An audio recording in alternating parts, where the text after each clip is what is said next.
sekarang kita akan melihat kompensasi itu dari teori kebutuhannya. Jadi kalau kita mau lihat teori tentang kompensasi tersebut, kita bisa melihat yang paling dasar itu adalah teori Maslow ya. Maslow itu mengungkapkan bahwa manusia itu memiliki kebutuhan mulai dari yang paling dasar itu adalah kebutuhan pokok, lalu yang terakhir itu adalah kebutuhan aktualisasi diri. Jadi ketika perusahaan mendesain kompensasi, dia harus melihat bahwa kompensasi ini bukan hanya dinilai oleh karyawan dari nilai moneterinya, nilai rupiahnya, tetapi dinilai juga bahwa seberapa besar kompensasi yang diberikan oleh perusahaan terhadap karyawan itu menunjukkan seberapa besar nilai yang diberikan perusahaan kepada karyawan.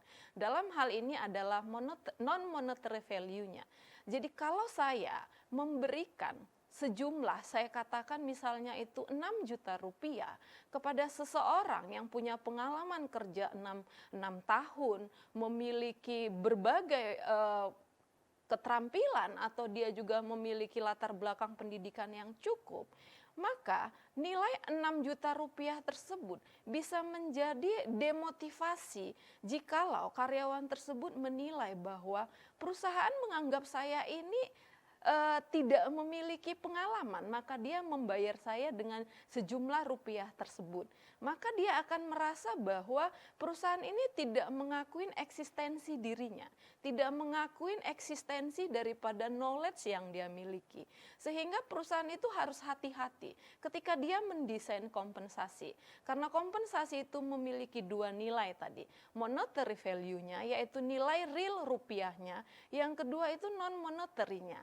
Jadi bisa saja sebenarnya karyawan tersebut tidak butuh terhadap nilai moneterinya, mungkin dia dari latar belakang orang yang sudah sejahtera secara ekonomi, ketika dianya masuk bekerja, dianya itu hanya membutuhkan aktualisasi diri.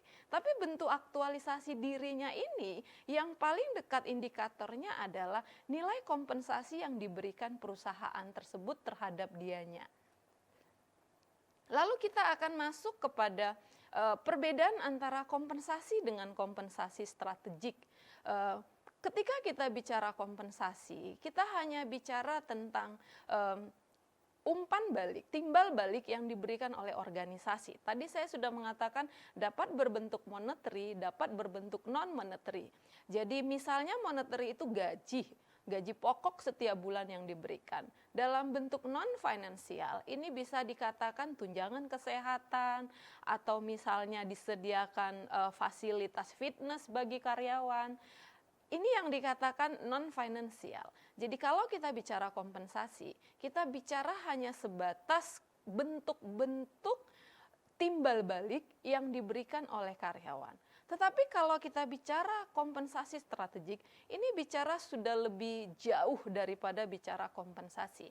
Kalau kita bicara strategik sendiri, secara definisi adalah sebuah keputusan organisasi untuk menentukan posisi organisasi di pasar untuk bersaing dengan perusahaan lain, dan perusahaan tersebut bisa memiliki keunggulan bersaing, memiliki nilai unik yang membuat dia bisa lebih maju daripada pesaingnya. Itu definisi daripada strategik kalau kita ambil dari definisi yang dibangun oleh Porter. Lalu kalau kita bicara kompensasi itu apa? Kompensasi strategik. Kalau kita bicara kompensasi strategik, ini adalah sebuah keputusan kompetitif organisasi dalam hal kompensasi, sehingga organisasi dapat merekrut karyawan yang memiliki kompetensi yang sesuai dengan keunggulan bersaing organisasi. Sehingga melalui kompensasi strategik, maka perusahaan memiliki resources yang cukup untuk dia bisa bersaing daripada kompetitor yang ada. Nah, kalau kita bicara tentang kompensasi strategik, tadi kita bicara tentang penentuan posisi kompensasi kita di pasar, maka kita akan bisa melakukan. Apakah kita mengambil posisi sebagai market leader? Artinya nilai kompensasi yang kita bayar ini selalu jauh lebih tinggi daripada pesaing. Atau kita memilih mid the market, kita memilih berapa rata-rata perusahaan kompetitor kita membayar karyawan dengan satu posisi, maka kita akan mengikutinya. Lalu yang terakhir itu adalah strategic compensation ketika kita membayar below the market, kita membayar di bawah rata-rata pasar bayar. Misalnya kita melihat bahwa perusahaan kita ini belum maju, perusahaan kita ini masih baru mulai berkembang dan profit kita tidak begitu besar, maka kita tidak bisa membayar karyawan dengan berapa rata-rata pasar atau mid the market.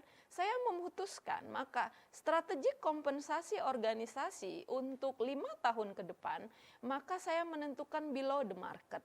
Artinya adalah jikalau pasar bayar dengan lulusan fresh graduate itu S1 adalah 4,5 juta, maka saya memutuskan membayar di bawah rata-rata pasar. Itu yang dikatakan strategi kompensasi below the market. Jadi secara ringkas saya bisa katakan ketika bicara kompensasi strategik, ini bicara kepada penentuan kita di pasar sehingga kita bisa merekrut karyawan yang sesuai dengan kompetensi yang dibutuhkan oleh organisasi agar dia bisa bersaing di dalam persaingan kompetitor. Jadi kalau kita bicara kompensasi strategik, maka dengan adanya kompensasi strategik, organisasi memiliki sumber daya yang cukup untuk dia bisa mencapai target daripada organisasi. Karena apa? Karena dengan ada strategi kompensasi kita, maka kita bisa merekrut karyawan yang kita butuhkan sesuai dengan kompetensi yang dibutuhkan. Yang kedua itu meningkatkan keunggulan bersaing organisasi. Itu pastinya kalau kita punya karyawan dengan kompetensi yang sesuai dengan tujuan organisasi, maka kita memiliki keunggulan bersaing melalui sumber daya manusianya, efisiensi. Kenapa dikatakan kompensasi bisa meningkatkan efisiensi? Karena dengan kita memiliki karyawan yang kita bisa retain, kita bisa maintain di dalam organisasi, maka turnover karyawan itu juga rendah. Yang artinya kita tidak perlu mengeluarkan biaya untuk rekrutmen dan selection. Kita tidak perlu mengeluarkan biaya yang besar untuk melakukan proses perekrutan karyawan.